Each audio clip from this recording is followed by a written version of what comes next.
Hi, welcome back to our channel. ഇന്ന് ഞാൻ വന്നിരിക്കുന്നത് ഒരു റെസിപ്പി ആയിട്ടാണ്. അപ്പോൾ എന്താ, ഏപ്രിൽ മെയ് മാസങ്ങളിലൊക്കെ സമൃദ്ധിയായിട്ട് നമ്മുടെ അവിടെ കിട്ടുന്ന രണ്ട് സാധനങ്ങളാണ് ചക്കയും മാങ്ങയൊക്കെ ധാരാളം കിട്ടുമല്ലേ.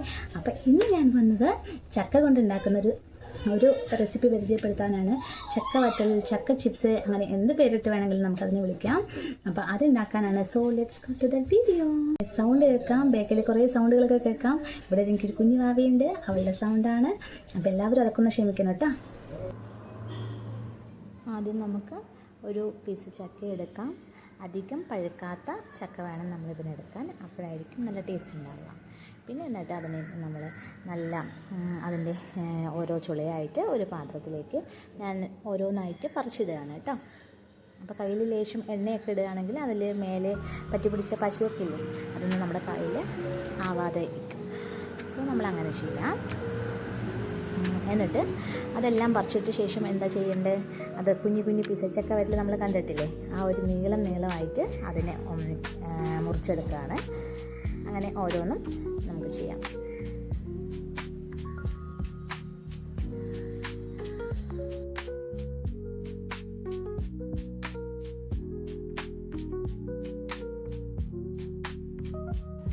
അങ്ങനെ നമ്മൾ എല്ലാം നീളമായിട്ട് നമ്മളിത് മുറിച്ചെടുത്ത് കഴിഞ്ഞു. ഇനി ഇതിന് നമ്മളൊരു പ്ലേറ്റ് എടുത്ത് അതിലേക്ക് നിരത്തി വെക്കുകയാണ്. എന്തിനാണെന്നോ, നമുക്ക് ചക്കയിൽ ഒരുപാട് ഈർപ്പമുണ്ട്. സോ ആ ഈർപ്പമൊക്കെ പോകാൻ വേണ്ടിയിട്ട് നമ്മളിതിന് ഈ ചക്ക ഒരു അരമണിക്കൂർ വെയിലത്ത് വെക്കണം. നല്ല വെയിലുള്ള സ്ഥലത്ത് കൊണ്ടുപോയിട്ട് ഒരു അരമണിക്കൂർ വെച്ച ശേഷം നമ്മൾ ഫ്രൈ ചെയ്തെടുക്കുകയാണെങ്കിൽ ചക്ക വറ്റൽ നല്ല ക്രിസ്പി ആയിട്ട് നമുക്ക് കിട്ടും. അല്ലെങ്കിൽ ഭയങ്കര സോഫ്റ്റ് ആയ പോലെ നമുക്ക് തോന്നും. അപ്പോൾ അത് ഇല്ലാതിരിക്കാൻ വേണ്ടിയിട്ടാണ് ഞാനിത് വെയിലത്ത് വെക്കുന്നത് കേട്ടോ. അപ്പോൾ ഒരു അരമണിക്കൂർ നമുക്ക് വെയിറ്റ് ചെയ്യാം. അതിനുശേഷം എല്ലാം അതിൻ്റെ ഈർപ്പമൊക്കെ പോയിട്ടുണ്ട്. അപ്പോൾ ഞാനിതാ ഒരു പാത്രത്തിൽ എണ്ണ ചൂടാക്കി ഞാനിപ്പോൾ കോക്കനട്ട് ഓയിലാണ് എടുത്തത്.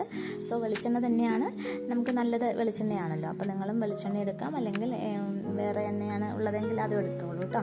അപ്പോൾ അങ്ങനെ ഞാൻ യൂസ് ചെയ്തത് വെളിച്ചെണ്ണയാണ്. അപ്പോൾ വെളിച്ചെണ്ണ ചൂടായ ശേഷം നമ്മൾ ആ ചക്ക അതിലേക്ക് എടുത്തിട്ടു. എന്നിട്ട് കുറച്ച് മഞ്ഞൾപ്പൊടി ഞാനിതിൽ ആഡ് ചെയ്ത് കൊടുത്തിട്ടുണ്ട്.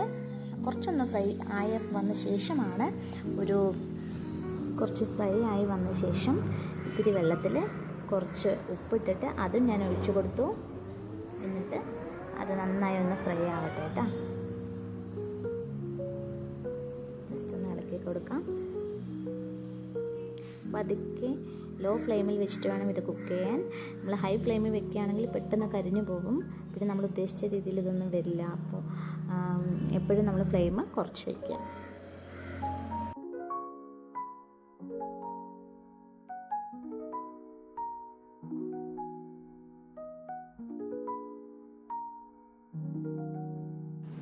അങ്ങനെ നമ്മളെല്ലാ ചക്കയും വറുത്ത് കോരി അവസാനം നല്ല ക്രിസ്പി ആയിട്ടുള്ള നല്ല ടേസ്റ്റി ആയിട്ടുള്ള ചക്ക വറ്റൽ നമുക്ക് കിട്ടിക്കഴിഞ്ഞു. ഇതെല്ലാവരും നിങ്ങൾ ട്രൈ ചെയ്യണം. ഈവനിങ് സ്നാക്കായിട്ടൊക്കെ കുട്ടികൾക്ക് കൊടുത്താൽ ഭയങ്കരമായിട്ട് അവർക്ക് ഇഷ്ടപ്പെടും. സോ ട്രൈ ചെയ്യാം.